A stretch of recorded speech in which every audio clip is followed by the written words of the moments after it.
E durante discurso em evento da Organização das Nações Unidas para Alimentação e Agricultura, no Palácio do Itamaraty, em Brasília, Lula criticou a atuação da Organização das Nações Unidas diante dos conflitos internacionais. Porque a ONU está ficando desacreditada. A ONU não está cumprindo aquilo que está escrito na sua Carta da Criação em 1945. A ONU está cedendo ao fatalismo dos senhores das guerras e não tem espaço para senhores da paz. Diga lá, Marcília, Conto eu, conto a vocês. Está decepcionado com a ONU. Tenho certeza que o Lula fez esse discurso no chat GPT. Tenho certeza, porque é bem essa coisa desses antagonismos, os senhores da guerra e os senhores da paz. Você acha e não que sei foi discurso via chat GPT? Foi chat GPT na veia, não tem a menor dúvida. Fatalismo é uma expressão... Fatalismo, não é uma expressão muito sofisticada para ele. Ele deve ter posto lá, me ensina eu a escrever um discurso contra o Trump. E foi lá e saiu isso aí. E agora, a gente estava até falando aqui, né, ouvindo, será que ele está, esse discurso é atual? Porque a ONU já era há muito tempo, né? A ONU não faz função nenhuma. A ONU hoje é um órgão woke. É um órgão que fica fazendo lacração, não tem mais função nenhuma, e é justamente porque a ONU não tem mais função que o Trump, ele precisa, ou que, como aqui foi dito ontem, até com o gancho do artigo do Piotr, precisa de um xerife, justamente porque a ONU entregou a sua função a ninguém. Deixa eu passar para a Ana, que já escreveu, inclusive, artigos sobre a ONU. Ana, e o presidente Lula disse que está desacreditado com a Organização das Nações Unidas neste momento. Então, Paula, o que ele fala é engraçado porque ele diz o seguinte, né? A ONU está ficando desacreditada. A ONU já está desacreditada, né? A ONU virou um puxadinho dos regimes totalitários. Imaginem vocês, na Comissão de Direitos Humanos, temos países como Venezuela, alguns giram, né? Vêm e vão, saem e entram, alguns são fixos, mas países como Afeganistão, por exemplo, países... China, por exemplo, está na Comissão, né, de Direitos Humanos. A ONU virou uma piada. A ONU hoje eu escrevi um artigo na Oeste que até pedi licença poética ao nosso querido Roger Moreira, o líder da banda Ultraje a Rigor, aí lá do nosso tempo, né? Quantas vezes a gente cantou A Gente Somos Inútil, e pedi licença poética, pedi licença para o Roger, posso usar o seu refrão da música para um artigo para falar da ONU, e ele pode usar. Então a ONU é isso, a gente somos inútil, não serve para nada. E há vários relatórios, tanto do Departamento de Justiça dos Estados Unidos como do governo americano, relatórios antigos, já liberados, publicizados, dos esquemas de corrupção dentro da ONU. Imaginem vocês, tinham simpatizantes e pessoas ligadas ao Hamas dentro da ONU depois do 7 de outubro. A ONU é uma piada, então o Lula quase acertou, que a ONU não está ficando desacreditada, Lula. A ONU já está desacreditada, não vale mais nada. E o Donald Trump teve a coragem de colocar o dedo nessa ferida, abrir as cortinas e falar, isso aqui, um bando de elitista, globalista que quer ditar o que vocês fazem, sendo que eles hoje têm o maior esquema de corrupção e de proteção de regimes totalitários e seus satélites no mundo. Mas ainda assim, ainda dizendo que a ONU está desacreditada, ele, em dado momento do discurso, ele fala, por que a ONU não convocou uma conferência mundial para discutir esses conflitos, falou da guerra na Ucrânia, por que que ainda não resolveu, por que que não senta na mesa, só faltou você trazer uma cervejinha para discutir os conflitos. Não, assim, é tanto desconhecimento, né, que nem errado ele está, porque não sabe, entendeu? Então perdoe o senhor porque não sabe do que falam.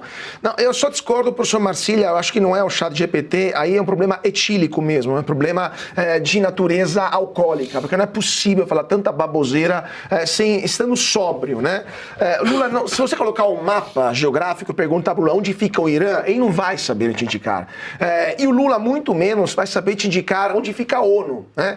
E o Lula nunca condenou, por exemplo, a invasão russa da Ucrânia, que foi em aberta violação da Carta das Nações Unidas. Sim. Lula nunca condenou o financiamento do terrorismo internacional pelo próprio Irã, ou aquilo que o Irã fazia na Síria, financiando milícias assassinas, no Irã, armando e financiando grupos terroristas como o Hezbollah, financiando grupos terroristas como os Houthis no Iêmen. Lula quieto, falou nada, e nem a ONU também falou nada. Então, assim, não é nem um duplo padrão, é a ausência de conhecimento. O neurônio solitário que ainda vagabundeia dentro do crânio do Lula não sabe nem o que é o acrônimo ONU significa. Então, não sabe do que está falando. Então, Lula nunca condenou os absurdos, os abusos dos seus amigos e agora se encontra uma situação que os seus amigos estão perdendo o poder ou sendo eliminados pelos americanos e pelos israelenses.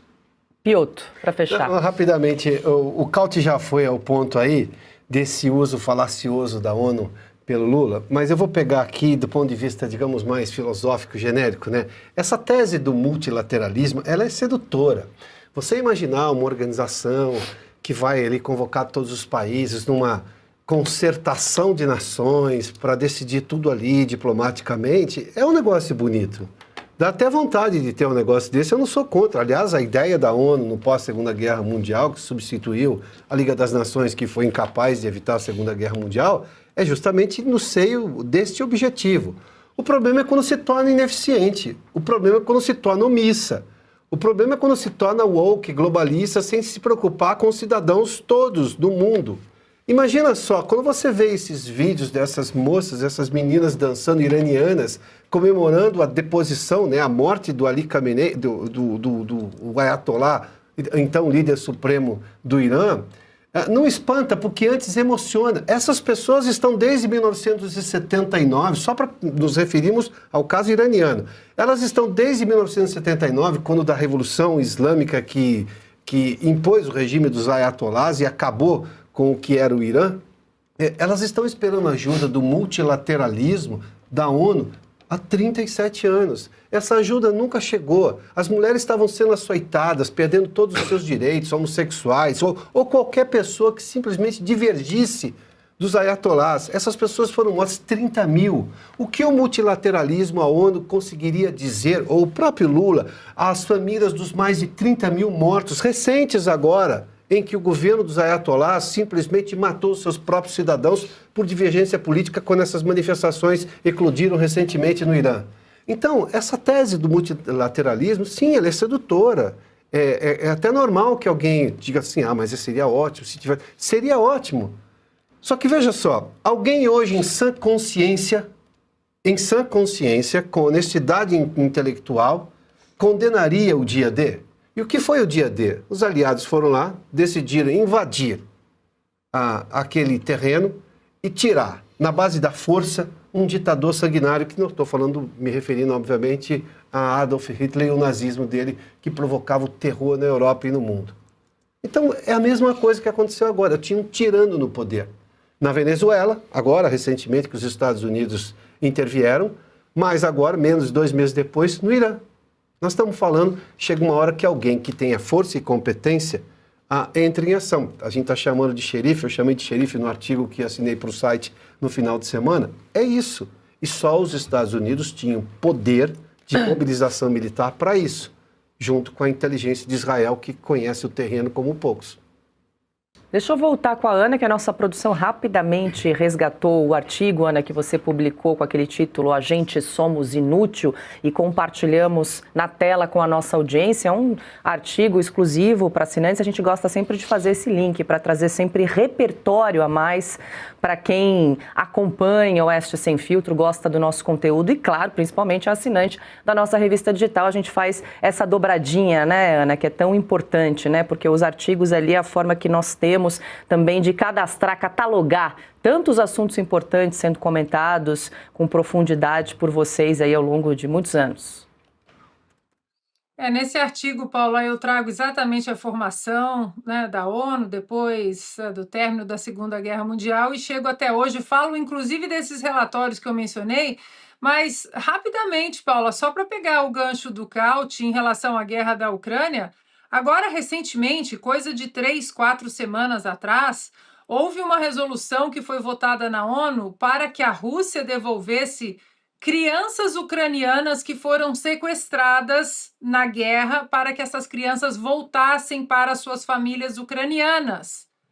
O Brasil se absteve, minha gente. O Brasil não votou a favor da resolução. A primeira-dama americana, Melania Trump, fez uma carta de próprio punho que o Donald Trump entregou para Vladimir Putin naquele encontro deles no Alasca. Esse programa começou a ser colocado em ação, e a resolução que chegou na ONU para que essas crianças ucranianas perdidas e sequestradas na guerra fossem devolvidas para suas famílias na Ucrânia, o Brasil de Luiz Inácio Lula da Silva se absteve. Piotr, rapidamente, só fazer um ajuste, Não, uma correção. eu falei da Revolução Islâmica de 1979, o Marcílio me chamou a atenção aqui, não são 37 anos, são 47 anos, né? Há 47 anos que os iranianos estão esperando a intervenção da ONU para garantir a eles apenas os direitos e garantias individuais que estão previstos na Carta da própria ONU em relação às pessoas. Ou seja, o multilateralismo falhou, e falhou fragorosamente.